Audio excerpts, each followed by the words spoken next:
നമസ്കാരം. ആസാദി നൈറ്റ് എഡിഷനിലേക്ക് ഏവർക്കും സ്വാഗതം. നോക്കാം ഇന്നത്തെ പ്രധാനപ്പെട്ട വാർത്തകൾ. മുണ്ടേരിക്കടവ് പക്ഷി സങ്കേതത്തിൽ ഇക്കോ ടൂറിസം പദ്ധതി ആദ്യഘട്ടത്തിന് തുടക്കമാവുന്നു. ദേശാടന പക്ഷികളുടെ ഫർദൂസിയായ മുണ്ടേരിക്കടവിലെത്തുന്ന പക്ഷി നിരീക്ഷകർക്കും സഞ്ചാരികൾക്കും സൗകര്യങ്ങൾ ഒരുക്കുന്ന ഇക്കോ ടൂറിസം പദ്ധതിയുടെ ഒന്നാം ഘട്ടത്തിന് തുടക്കമാവുന്നു. സൗന്ദര്യവൽക്കരണം, ടോയ്ലറ്റ് ബ്ലോക്ക് നിർമ്മാണം, മൊബൈൽ കൗണ്ടറുകൾ, ദിശാസൂചിക ബോർഡുകൾ, ബാഡ് ആൻഡ് പ്ലാന്റുകൾ, വാച്ച് ടവറുകൾ എന്നിവ ഉൾപ്പെടെയാണ് വിപുലമായ സൗകര്യങ്ങളാണ് ഒരുക്കുന്നത്. വിനോദസഞ്ചാര വകുപ്പ് ഒന്നാം ഘട്ടത്തിൽ 79 ലക്ഷം രൂപയുടെ പദ്ധതിയാണ് ആരംഭിച്ചത്. തെന്മല ഇക്കോ ടൂറിസം പ്രൊമോഷൻ സൊസൈറ്റിക്കാണ് നിർമ്മാണ ചുമതല. മത്സരാധിഷ്ഠിത ടെൻഡർ മുഖേന ഏച്ചൂർ സർവീസ് സഹകരണ ബാങ്കിനെ തുടർ പരിപാലന ഏജൻസിയായി സംസ്ഥാന ഗവൺമെന്റ് നിശ്ചയിച്ചിട്ടുണ്ട്. 3 മാസം കൊണ്ട് പദ്ധതികൾ പൂർത്തിയാക്കുന്നതിനാണ് ലക്ഷ്യമിടുന്നത്. 500-ലധികം പക്ഷി വൈവിധ്യങ്ങളും നിരവധി മത്സ്യങ്ങളും ഞണ്ടുകളും തുമ്പികളും മറ്റ് സസ്യജന്തു വൈവിധ്യം ഇവിടെയുണ്ട്. ഇവ സംരക്ഷിക്കുവാൻ 11 വർഷം മുന്നേ ബജറ്റിൽ തുക നീക്കി വെച്ചിട്ടുണ്ടെങ്കിലും പദ്ധതി നടന്നില്ല. തുടർന്ന് സ്ഥലം MLA ആയ മന്ത്രി രാമചന്ദ്രൻ കടന്നപ്പള്ളിക്ക് തദ്ദേശീയരും വിവിധ സംഘടനകളും നിവേദനം നൽകിയാണ് പദ്ധതി ഇപ്പോൾ ഒട്ടേറെ കടമ്പകൾ കടന്ന് പദ്ധതി ആരംഭിക്കുന്നത്. പാർക്കിംഗ് സ്ഥലം, ശൗചാലയം, കോഫി ഷോപ്പ്, സുവനീർ ഷോപ്പുകൾ, ഇൻഫർമേഷൻ ബോർഡുകൾ, ഗൈഡ് സേവനം, viewing, deck, kayaking, angling, cycling, boat jetty, hiking തുടങ്ങിയ സൗകര്യങ്ങൾ വരുന്നത് നിരവധി ആഭ്യന്തര വിദേശ സഞ്ചാരികളെ ആകർഷിക്കും. ഇത് മേഖലയുടെ സമഗ്ര വികസനത്തിന് ആക്കം കൂട്ടും. അധ്യാപകർ, പെൻഷൻകാർ, ജീവനക്കാർ എന്നിവർക്ക് ക്ഷാമബത്തയും ക്ഷാമാശ്വാസവും അനുവദിച്ചു സർക്കാർ. സംസ്ഥാന സർവീസ് ജീവനക്കാർക്കും അധ്യാപകർക്കും 1 ഗഡു ക്ഷാമബത്ത അനുവദിച്ചു. സർവീസ് പെൻഷൻകാർക്കുള്ള ക്ഷാമാശ്വാസവും 1 ഗഡു അനുവദിച്ചതായി ധനമന്ത്രി KN ബാലഗോപാൽ അറിയിച്ചു. UGC, AICT, മെഡിക്കൽ സർവീസസ് ഉൾപ്പെടെയുള്ളവർക്കും DA, DR വർധനവിന്റെ ആനുകൂല്യം ലഭിക്കും. സെപ്റ്റംബർ 1 ലഭിക്കുന്ന ശമ്പളത്തിനും പെൻഷനുമൊപ്പം പുതിയ ആനുകൂല്യവും കെട്ടിത്തുടങ്ങും. ഇതുവഴി സർക്കാരിന്റെ വാർഷിക ചെലവിൽ ഏകദേശം 2000 കോടി രൂപയുടെ വർധനവുണ്ടാകും. ജീവനക്കാരോടും പെൻഷൻകാരോടും പ്രതിജ്ഞാബദ്ധമായ നിലപാടാണ് സർക്കാർ സ്വീകരിക്കുന്നതെന്ന് ധനമന്ത്രി പറഞ്ഞു. ഈ വർഷം 2ാമത്തെ ഗഡു DA, DR ആണ് ഇപ്പോൾ അനുവദിച്ചത്. കഴിഞ്ഞ വർഷവും 2 ഗഡു അനുവദിച്ചിരുന്നു. കോവിഡ് കാലത്തെ സാമ്പത്തിക പ്രതിസന്ധികൾക്കിടയിൽ പ്രഖ്യാപിച്ച മെച്ചപ്പെട്ട ശമ്പള പരിഷ്കരണത്തിന്റെ ആനുകൂല്യങ്ങൾ ലഭ്യമാക്കിയത് 2ാം പിണറായി സർക്കാരാണ്. DA ഉൾപ്പെടെ ആനുകൂല്യങ്ങൾ 2021-22 സാമ്പത്തിക വർഷത്തിന്റെ തുടക്കത്തിൽ തന്നെ പണമായും നൽകിയിരുന്നു. ജലജന്യ രോഗപ്രതിരോധം ലക്ഷ്യമിട്ട് ജനകീയ തീവ്ര കർമ്മ പരിപാടി. ജലസ്രോതസ്സുകൾ ശുചീകരിക്കും. സ്കൂളുകൾ വഴി ബോധവൽക്കരണം നടത്തും. സുരക്ഷിത ജലലഭ്യതയും ജലജന്യ രോഗപ്രതിരോധവും ലക്ഷ്യമിട്ട് ഹരിത കേരള മിഷൻ തദ്ദേശ സ്വയംഭരണ സ്ഥാപനങ്ങളുമായി ചേർന്ന് വിവിധ വകുപ്പുകളുടെ സഹകരണത്തോടെ സംസ്ഥാന വ്യാപകമായി ജലമാണ് ജീവൻ എന്ന പേരിൽ ജനകീയ തീവ്ര കർമ്മ പരിപാടിക്ക് രൂപം കൊടുത്തു. അമീബിക് മസ്തിഷ്ക ജ്വരം പോലെയുള്ള മാരക രോഗങ്ങൾ വ്യാപകമായ സാഹചര്യത്തിൽ മുഖ്യമന്ത്രി മുൻകൈയെടുത്ത് വിളിച്ചു ചേർത്ത വിവിധ വകുപ്പുകൾ, മിഷനുകൾ എന്നിവയുടെ യോഗത്തിന്റെ തുടർച്ചയാണ് ക്യാമ്പയിൻ സംഘടിപ്പിക്കുന്നത്. ആഗസ്റ്റ് 30, 31 തീയതികളിൽ എല്ലാ കിണറുകളും ക്ലോറിനേഷൻ നടത്തുന്നതാണ് ആദ്യഘട്ടം. ഇതിനായി തദ്ദേശ സ്വയംഭരണ സ്ഥാപനങ്ങളുടെ നേതൃത്വത്തിൽ പ്രത്യേക കർമ്മ പരിപാടി തയ്യാറാക്കും. സെപ്റ്റംബർ 8 മുതൽ 30 വരെ പൊതുവിദ്യാഭ്യാസ വകുപ്പിന്റെ നേതൃത്വത്തിൽ സ്കൂളുകൾ വഴിയുള്ള ബോധവൽക്കരണവും സംഘടിപ്പിക്കും. ഹയർ സെക്കൻഡറി സ്കൂളുകളിലെ രസതന്ത്ര ലാബിനോട് ചേർന്ന് ഹരിത കേരള മിഷൻ സജ്ജമാക്കിയ ജലഗുണ നിലവാര പരിശോധനാ സംവിധാനം ഉപയോഗിച്ച് വിപുലമായ ജലപരിശോധനയും അതിന്റെ ഫലത്തെ അടിസ്ഥാനമാക്കിയുള്ള പരിഹാര പ്രവർത്തനങ്ങളും സംഘടിപ്പിക്കും. സെപ്റ്റംബർ 20 മുതൽ നവംബർ 1 വരെ ജനങ്ങൾ ഉപയോഗിക്കുന്ന മുഴുവൻ കുളങ്ങളിലും ജലസ്രോതസ്സുകളിലും ശുചീകരണം, അവയിൽ മാലിന്യമെത്തുന്ന വഴികൾ അടയ്ക്കലും ഉൾപ്പെടെ പൊതു ജലസ്രോതസ്സുകളെ ജലശുദ്ധി ഉറപ്പാക്കാനുള്ള പ്രവർത്തനങ്ങളും ജനകീയ സഹകരണത്തോടെ സംഘടിപ്പിക്കും. ആശാപ്രവർത്തകർ, അംഗനവാടി ജീവനക്കാർ, കുടുംബശ്രീ പ്രവർത്തകർ, ഹരിത കർമ്മസേന, തൊഴിലുറപ്പ് തൊഴിലാളികൾ, സന്നദ്ധ പ്രവർത്തകർ, സന്നദ്ധ സംഘടനകൾ തുടങ്ങിയ എല്ലാം ഉൾപ്പെടുത്തി ജനകീയ കർമ്മ പരിപാടിയാണ് ജലമാണ് ജീവൻ ക്യാമ്പയിൻ നടപ്പാക്കുന്നത്. തദ്ദേശ സ്വയംഭരണ വകുപ്പ്, തദ്ദേശ സ്വയംഭരണ സ്ഥാപനങ്ങൾ, ആരോഗ്യ വകുപ്പ്, ശുചിത്വ മിഷൻ, കുടുംബശ്രീ മിഷൻ എന്നിവ ഏകോപിച്ചാണ് കർമ്മ പരിപാടി സംഘടിപ്പിക്കുന്നത്. പൈപ്പ് വെള്ളം സംഭരിക്കാൻ ഉപയോഗിക്കുന്ന ടാങ്കുകൾ ഉൾപ്പെടെ ക്ലോറിനേറ്റ് ചെയ്യാനും കർമ്മ പരിപാടി തയ്യാറാക്കും. ക്ലോറിനേഷന് ആവശ്യമായ ബ്ലീച്ചിങ് പൗഡർ, ക്ലോറിൻ ഗുളികകൾ എന്നിവ തദ്ദേശ സ്വയംഭരണ സ്ഥാപനങ്ങൾ വഴി ലഭ്യമാക്കും. രാഹുൽ മാങ്കൂട്ടത്തിനെതിരെ സ്വയമേധയാ കേസെടുത്തു വനിതാ കമ്മീഷൻ. രാഹുൽ മാങ്കൂട്ടത്തിനെതിരെ ഉയർന്നു വരുന്ന ലൈംഗിക ആരോപണങ്ങൾ സ്വമേധയാ കേസെടുത്തു വനിതാ കമ്മീഷൻ. ഇത് സംബന്ധിച്ച് DGPയോട് റിപ്പോർട്ട് തേടി. തനിക്കെതിരെ എന്തെങ്കിലും തരത്തിൽ പരാതിയോ കേസോ ഉണ്ടോ എന്ന് ചോദിച്ചായിരുന്നു കഴിഞ്ഞ ദിവസം രാജിവെക്കുന്നതിന് മുമ്പ് രാഹുൽ മാധ്യമങ്ങളോടായി ചോദിച്ചത്. ആ പ്രതിരോധങ്ങൾക്ക് പൂട്ടുവീഴുന്ന കാര്യങ്ങളാണ് ഇപ്പോൾ ഉണ്ടായിരിക്കുന്നത്. ബാലാവകാശ കമ്മീഷനും വിഷയത്തിൽ ഇടപെട്ടിട്ടുണ്ട്. നിർബന്ധിത ഗർഭചിത്രം ഉൾപ്പെടെ ഗുരുതര ആരോപണങ്ങൾ ഉയർന്നു വന്നതിന് പിന്നാലെ യൂത്ത് കോൺഗ്രസ് സംസ്ഥാന അധ്യക്ഷ സ്ഥാനത്ത് നിന്ന് രാജിവെക്കേണ്ടി വന്നിരുന്നു രാഹുലിന്. തുടർന്ന് MLA സ്ഥാനത്ത് നിന്ന് രാജിവെക്കണമെന്ന ആവശ്യം ശക്തമായിരുന്നു. മാധ്യമപ്രവർത്തകരെ വിവാഹം കഴിക്കാമെന്ന് വാഗ്ദാനം ചെയ്ത് യുവനേതാവ് പീഡിപ്പിച്ച ശേഷം ഗർഭചിത്രം നടത്തിച്ചെന്ന വാർത്ത സമൂഹ മാധ്യമങ്ങളിൽ കുറച്ച് ദിവസമായി ചർച്ചയായിരുന്നു. അതിനിടെയാണ് ബുധനാഴ്ച ഒരു ചാനൽ നൽകിയ അഭിമുഖത്തിൽ രാഹുലിന്റെ മോശം പെരുമാറ്റത്തെക്കുറിച്ച് കോൺഗ്രസ് അനുഭാവിയും ചലച്ചിത്ര താരവും മുൻ മാധ്യമപ്രവർത്തകയുമായ റിനി ആൻ ജോർജ് വെളിപ്പെടുത്തിയത്. 5 സ്റ്റാർ ഹോട്ടലിൽ മുറിയെടുക്കാമെന്ന് പറഞ്ഞതായും അവർ വെളിപ്പെടുത്തിയിരുന്നു.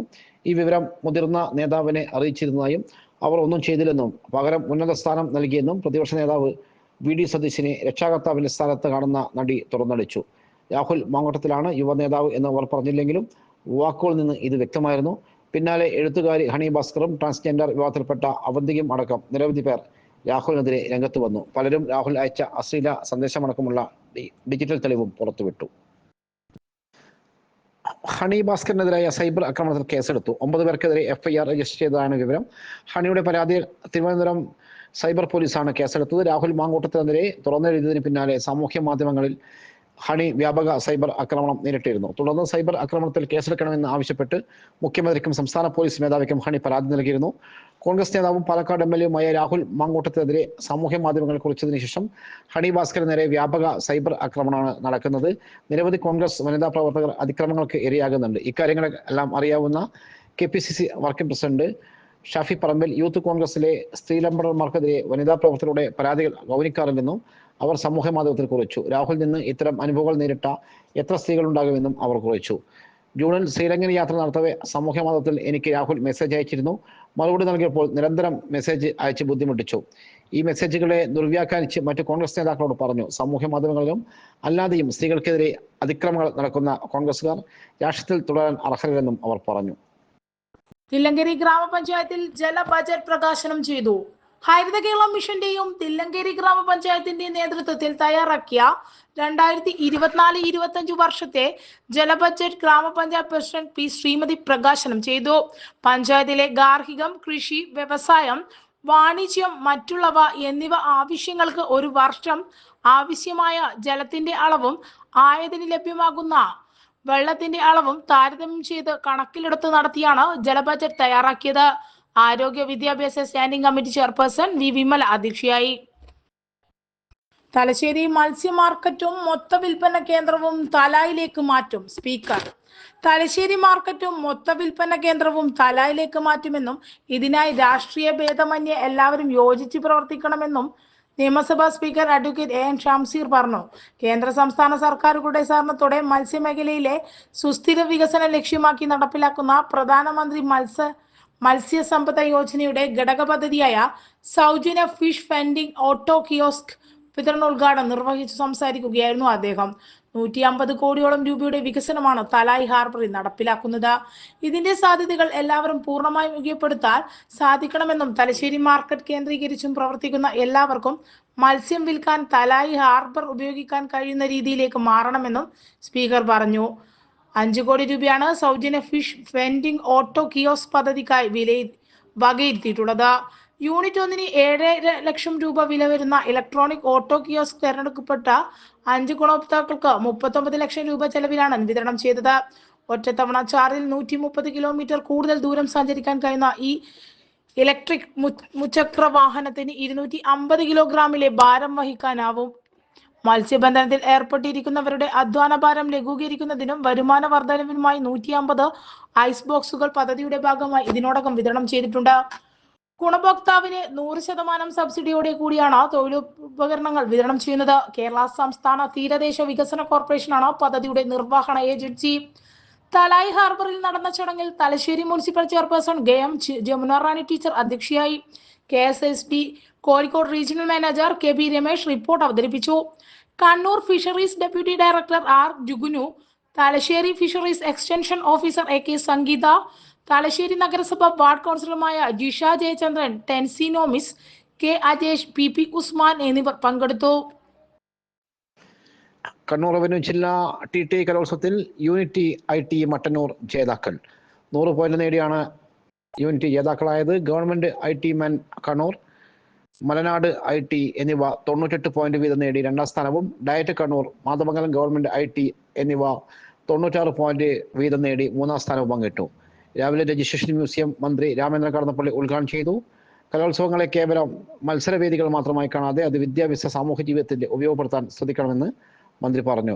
കണ്ണൂർ ഗവൺമെന്റ് TTI നടന്ന പരിപാടിയിൽ Kannur corporation ward councillor advocate PK Anwar അധ്യക്ഷനായി. ED ഷൈനി, SSK ജില്ലാ program coordinator EC Vinod, DO Vidheepa, DIET principal doctor K Vinod Kumar, government TTI principal KV Anjana, Chakrakkal Malabar ITE സിജറ്റ് ടീച്ചർ, ശിഹാബുദ്ദീൻ, അധ്യാപക സംഘടനാ പ്രതിനിധികളായ K ബാലചന്ദ്രൻ, V രാധാകൃഷ്ണൻ, മുഹ്സിൻ ഇരിക്കൂർ, മുഹമ്മദ് ബഷീർ, ദേവേശൻ ചാത്തോത്ത് എന്നിവർ പങ്കെടുത്തു. സമാപന സമ്മേളനം കോർപ്പറേഷൻ വിദ്യാഭ്യാസ standing committee chairperson Suresh Babu അളിയവർ ഉദ്ഘാടനം ചെയ്തു. വിജയികൾക്കുള്ള സമ്മാനദാനവും അദ്ദേഹം നിർവഹിച്ചു. DIET principal doctor K Vinod Kumar അധ്യക്ഷനായി. SSK ജില്ലാ program officer Rajesh Kadannappally, AEO Ibrahim Rayaroth, doctor SK Jayadevan എന്നിവർ സംസാരിച്ചു.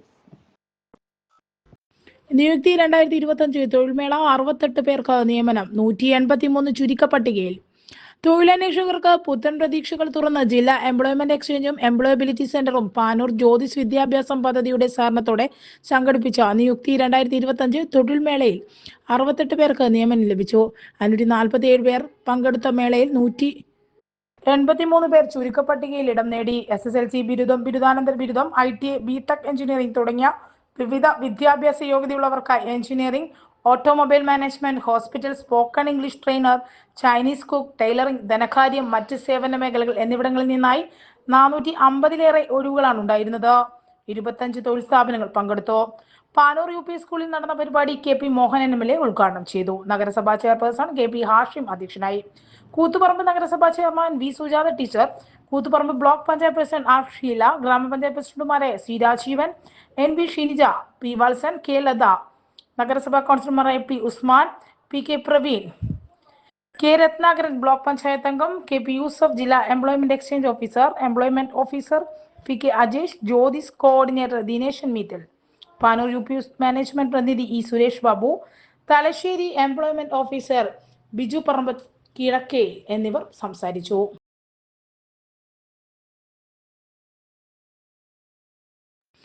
NABH അംഗീകാരം. ആയുഷ് സ്ഥാപനങ്ങളിലെ ജീവനക്കാരെ അനുമോദിച്ചു. NABH അംഗീകാരം ലഭിച്ച ജില്ലയിലെ ആയുഷ് ഹെൽത്ത് ആൻഡ് വെൽനസ് സ്ഥാപനങ്ങളെ ആയുഷ് ജീവനക്കാരെ അനുമോദിച്ചു. രജിസ്ട്രേഷൻ വകുപ്പ് മന്ത്രി രാമചന്ദ്രൻ കടന്നപ്പള്ളി ഉദ്ഘാടനം ചെയ്തു. ജില്ലയിലെ ഗ്രാമപഞ്ചായത്ത് പ്രസിഡന്റുമാർ കാണിച്ച ശുഷ്കാന്തിയും അർപ്പണബോധവുമാണ് ഈ അംഗീകാരത്തിന് കാരണമെന്ന് മന്ത്രി പറഞ്ഞു. ജില്ലാ പഞ്ചായത്ത് വിദ്യാഭ്യാസ standing committee chairperson MV Sreejini അധ്യക്ഷയായി. അസിസ്റ്റന്റ് കളക്ടർ മുസാബ് മൊഫ്സർ മുഖ്യ അതിഥിയായി. ദേശീയ ആരോഗ്യ ഗുണനിലവാരം സൂചികയിൽ NABH അംഗീകാരം ലഭിച്ച 18 ആയുഷ് സ്ഥാപനങ്ങളെ മെഡിക്കൽ ഓഫീസർ, പഞ്ചായത്ത് പ്രസിഡന്റുമാർ, ആയുഷ് ജീവനക്കാർ എന്നിവരെയാണ് അനുമോദിച്ചത്. ഗവൺമെന്റ് ആയുഷ് ഡിസ്പെൻസറികളായ അഞ്ചരക്കണ്ടി, ചെമ്പിലോട്, കതിരൂർ, കങ്കോൽ, മാങ്ങാക്കിടം, മയിൽ, പയ്യന്നൂർ, പട്ടുവം, പേർളം, പൊയിലൂർ, ശിവപുരം, തില്ലങ്കേരി ഗവൺമെന്റ് ഹോമിയോ ഡിസ്പെൻസറികളായ അഞ്ചരക്കണ്ടി, ധർമ്മടം, കല്യാശ്ശേരി, മട്ടന്നൂർ, തലശ്ശേരി, വെള്ളോറ എന്നിവയാണ് NABH അംഗീകാരം ലഭിച്ച ആയുഷ് സ്ഥാപനങ്ങൾ. 11ാമത് അന്താരാഷ്ട്ര യോഗ ദിനത്തിൽ നടത്തിയ ജില്ലാതല ക്വിസ് മത്സരത്തിന്റെയും യോഗ റീൽസ് മത്സരത്തിന്റെയും വിജയികൾക്കുള്ള സമ്മാനദാനവും നടത്തി. കളക്ടറേറ്റ് ഓഡിറ്റോറിയത്തിൽ നടന്ന പരിപാടിയിൽ നാഷണൽ ആയുഷ് മിഷൻ ജില്ലാ program manager doctor KC Ajith Kumar, IASM ജില്ലാ മെഡിക്കൽ ജഷി ദിനകരൻ, ISM ജില്ലാ quality nodal officer doctor PK Mithun, homeopathy ജില്ലാ ക്വാളിറ്റി നോഡൽ ഓഫീസർമാരായ doctor DG Manoj Kumar, IASM senior superintendent KC Mahesh എന്നിവർ പങ്കെടുത്തു. ക്ഷേമ പെൻഷൻ മസ്റ്ററിങ്ങിനുള്ള സമയപരിധി 10 വരെ നീട്ടി. ക്ഷേമ പെൻഷൻ ഗുണഭോക്താക്കളുടെ വാർഷിക മസ്റ്ററിങ്ങിനുള്ള സമയപരിധി സെപ്റ്റംബർ 10 വരെ നീട്ടി. തീയതി നീട്ടിയതായി ധനമന്ത്രി KN ബാലഗോപാൽ അറിയിക്കുകയായിരുന്നു. ഞായറാഴ്ച അവസാനിക്കുന്ന സമയപരിധി നീട്ടി നൽകണമെന്ന ആവശ്യം പരിഗണിച്ചാണ് തീരുമാനം. സാമൂഹ്യ സുരക്ഷാ ക്ഷേമനിധി പെൻഷൻ ഗുണഭോക്താക്കൾക്ക് സമയപരിധിക്കുള്ളിൽ അക്ഷയ കേന്ദ്രങ്ങൾ വഴി മസ്റ്ററിംഗ് നടത്താനാകും. ഇതോടെ ഇന്നത്തെ ആസാദി വാർത്തകൾ ഇവിടെ സമാപിക്കുകയാണ്. അടുത്ത വാർത്താ ബുള്ളറ്റിൻ നാളെ രാത്രി. നാളെ വീണ്ടും കാണാം. നന്ദി, നമസ്കാരം.